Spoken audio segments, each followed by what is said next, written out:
Viewers, इन लड़कियों के साथ कुछ लड़के काफी जबरदस्ती करते हैं और अलग अलग कस्टमर्स को बुलाकर उनके साथ गंदा काम भी। लेकिन इतना सब कुछ होने के बाद भी ये लड़कियां हार नहीं मानती। तो अब वो लड़कियां इस सब का बदला उन लड़कों से कैसे लेती हैं, ये तो देखना ही पड़ेगा। कहानी की शुरुआत में हम दो लड़कियों को देखते हैं जिनका नाम केटी और नैन्सी था, और वो दोनों एग्रीकल्चर की स्टूडेंट थी जो कि न्यूयॉर्क के एक बहुत बड़े फार्म में ट्रेनिंग करने जा रही थी। सच में वो दोनों इस बात से काफी ज्यादा एक्साइटेड थी क्योंकि इसी बहाने उन्हें न्यूयॉर्क सिटी घूमने का मौका मिलेगा। अब यहाँ पर केटी और नैन्सी को लेने के लिए उनके अंकल जेसन आ जाते हैं जो कि एक FBI एजेंट थे। जेसन उन दोनों को अपने घर पर लेके आ जाता है जहाँ पर केटी और नैन्सी जेसन की गर्लफ्रेंड से मिलती हैं और वो सब इस बात से काफी ज्यादा खुश थे। इसके बाद जेसन केटी और नैन्सी को एक बस स्टॉप पर लेके आ जाता है जहाँ से वो दोनों न्यूयॉर्क के फार्म में स्टडी करने जाने वाले थे। जब जेसन उनके साथ आने के लिए कहता है तो केटी उसे मना कर देती है और कहती है कि वो दोनों अकेले चले जाएंगे, लेकिन फार्म पर पहुंचने के बाद वो जेसन को मैसेज कर देंगे। जेसन उन दोनों को एक कोड वर्ड में रिप्लाई देने के लिए कहता है जिससे कि वो समझ सके कि केटी और नैन्सी सही सलामत पहुंच गए हैं। केटी कहती है कि वो एप्पल कोड सेंड करेगी। तभी जेसन बताता है कि उन्हें अपना कोड बार बार चेंज करना होगा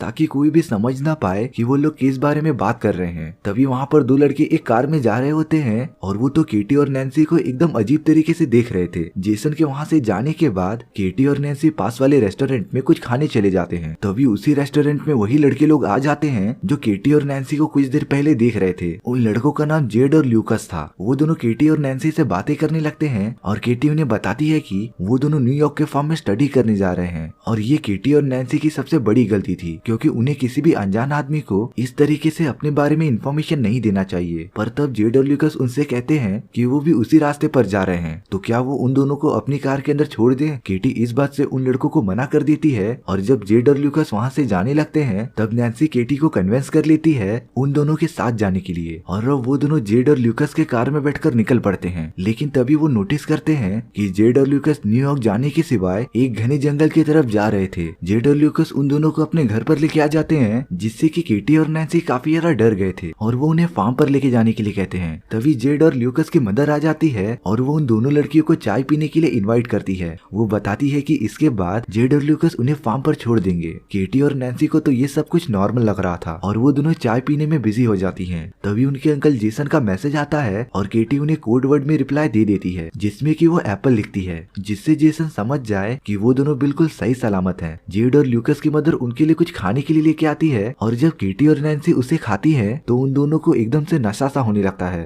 केटी और नैन्सी समझ गई थी कि उनके साथ जरूर कुछ गलत हो रहा है, पर वो दोनों उनके घर से तुरंत भागने लगती हैं। लेकिन वो दोनों तो कुछ ही दूर जाकर बेहोश हो गई थी। इसके बाद ल्यूकस और जेड उन्हें उठाकर वापस अपने घर में लेके आ जाते हैं। अगले दिन जब वो दोनों होश में आती हैं तो वो दोनों खुद को एक घने जंगल में पाती हैं। उनके दोनों हाथ लोहे की जंजीरों से बंधे हुए थे और वो दोनों काफी तेजी से चिल्लाने लगती हैं। तभी वहाँ पर जेड आ जाता है और उन्हें बताता है कि वो दोनों एक बहुत ही घने जंगल में है जहाँ पर उनकी आवाजें कोई भी नहीं सुन सकता। वहाँ पर तो जेड का एक दोस्त बोरिस भी आ जाता है जिसने केटी के मोबाइल में एक मैसेज देखा था जो जेसन ने भेजा था और वो उनसे उस मैसेज के बारे में पूछता रहता है। नैन्सी डर के मारे उन्हें बता देती है कि वो मैसेज एक कोड वर्ड है जो कि जेसन नाम के आदमी को बताएगा कि वो दोनों बिल्कुल सही सलामत हैं। और अब बोरिस जेसन को वापस मैसेज कर देता है और मैसेज में एप्पल लिख देता है। इसके बाद वो लोग केटी और नैन्सी को उनके सामने नहाने के लिए फोर्स करते हैं। तभी वहाँ पर एक शेरिफ आ जाता है जो कि जेड और बाकी सभी पर गन पॉइंट कर देता है। नैन्सी और केटी को लग रहा था कि अब वो दोनों बच जाएंगे, पर वो शेरिफ भी जेड और ल्यूकस के साथ मिला हुआ था और वो तेजी से हंसने लगता है।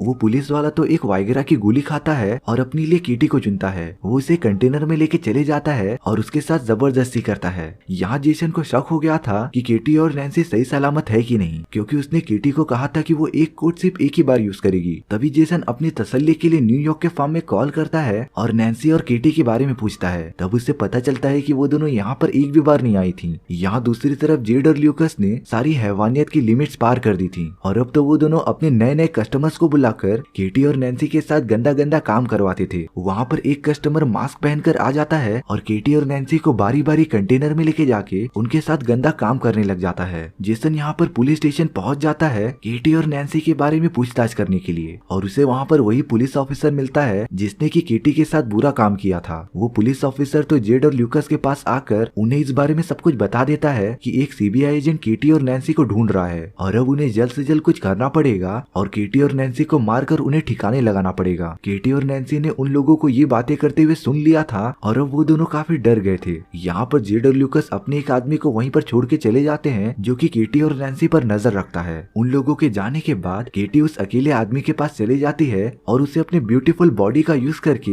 इंटीमेट करने की कोशिश करती है। और वो आदमी जैसे ही उसके पास आता है तभी केटी उस आदमी के गले पर जोर से काट लेती है और उसे पूरी तरीके से मार डालती है। केटी और नैन्सी ने अपनी जंजीरें खोल दी थी और वहीं पर छुप गई थी। जब वो पुलिस ऑफिसर वहाँ पर आता है तब केटी और नैन्सी चुपके से उसके कार में घुस जाते हैं और उसे लेकर वहाँ से भाग जाते हैं। वो दोनों अब एक सुपरमार्केट में पहुँचते हैं जहाँ पर वो दोनों बहुत सारी चीजें खरीद रही थी, जैसे कि धारदार कुल्हाड़ी, बहुत सारी कीले, चाकू और हथौड़े। उन सारी खतरनाक चीजों को खरीदने के बाद वो दोनों बोरिस के घर पर आ जाते हैं जो कि बड़े मजे से म्यूजिक सुन रहा था। नैन्सी और केटी ने बॉल्स पर बहुत सारे कीले लगा दिए थे और वो उसका यूज करके बोरिस के ऊपर मार देती हैं, जिससे कि वो खतरनाक बॉल जाकर उसके सीधा मुंह पर लगती है। और जब बोरिस होश में आता है तो वो अपने आप को एक टेबल से बंधा हुआ पाता है। बोरिस नैन्सी और केटी को पैसों का लालच देता है पर उन दोनों को अब पैसे नहीं चाहिए थे बल्कि उनके साथ हुए चीजों का बदला चाहिए था। वो दोनों एक नुकीले बेसबॉल को लेकर बोरिस के पिछवाड़े में घुसा देते हैं। तभी कुछ ही देर बाद जेसन वहाँ पर आ जाता है और वो बोरिस को मरा हुआ पाता है। लेकिन जब तक उसे पता चलता कि ये सब नैन्सी और केटी ने किया था तब तक वो दोनों वहाँ से निकल चुके थे। जेसन वापस से पुलिस स्टेशन चले जाता है और उसे वहाँ पर वो पुलिस ऑफिसर मिलता है। जब जेसन केटी के मोबाइल पर कॉल लगाता है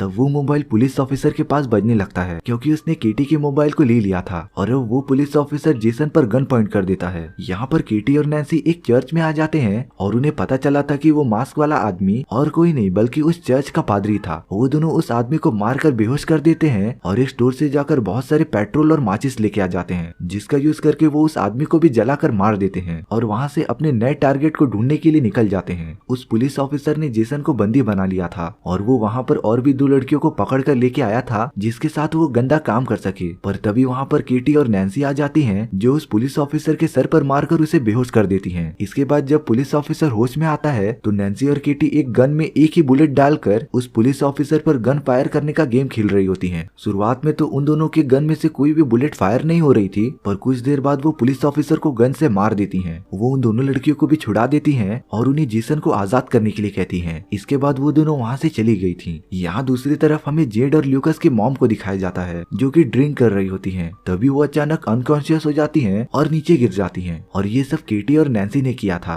वो उस औरत को एक बेसमेंट में लेके आ जाती हैं और उन दोनों ने जेड को भी पकड़ लिया था, जिससे कि वो दोनों उसकी माँ के सामने ही मारने लगती हैं और बेसबॉल बैट से इतना ज्यादा मारती है ना कि जेड एकदम से मर जाता है। वो तो उसकी माँ के सामने ल्यूकस को भी लेके आते हैं और उसके हाथ में बेसबॉल बैट थमाकर ल्यूकस को अपनी ही माँ को जान से मारने के लिए कहते हैं। पर ल्यूकस ऐसा नहीं कर पाता तो नैन्सी ल्यूकस को गन से शूट कर देती है और ल्यूकस भी मर जाता है। ल्यूकस की मॉम तो उन दोनों को बहुत सारे पैसे देने का लालच देती है पर अब केटी और नैन्सी के लिए पैसे मायने ही नहीं रखते थे। उन दोनों के सर पर तो बदला लेने का भूत सवार था और तब केटी एक कटिंग मशीन का यूज करके ल्यूकस की मॉम का सर धड़ से अलग कर देती है और अब उन दोनों ने अपना पूरा बदला ले लिया था। और अब केटी और नैन्सी वापस अपने अंकल के पास चले जाते हैं और न्यूयॉर्क के एग्रीकल्चरल फार्म में जाकर स्टडी करने लग जाते हैं। इसी के साथ हमारी ये स्टोरी यहीं पर खत्म हो जाती है। सो व्यूअर्स, आपको ये स्टोरी कैसी लगी प्लीज कमेंट सेक्शन में बता दो और अगर आपको मेरा एक्सप्लेनेशन 1% भी अच्छा लगा हो ना तो वीडियो को लाइक एंड चैनल को सब्सक्राइब जरूर कर देना, क्योंकि इससे मुझे काफी मोटिवेशन मिलता है आपके लिए इसी तरीके की मजेदार स्टोरीज लाने के लिए। तो मिलते हैं नेक्स्ट वीडियो में। सी या।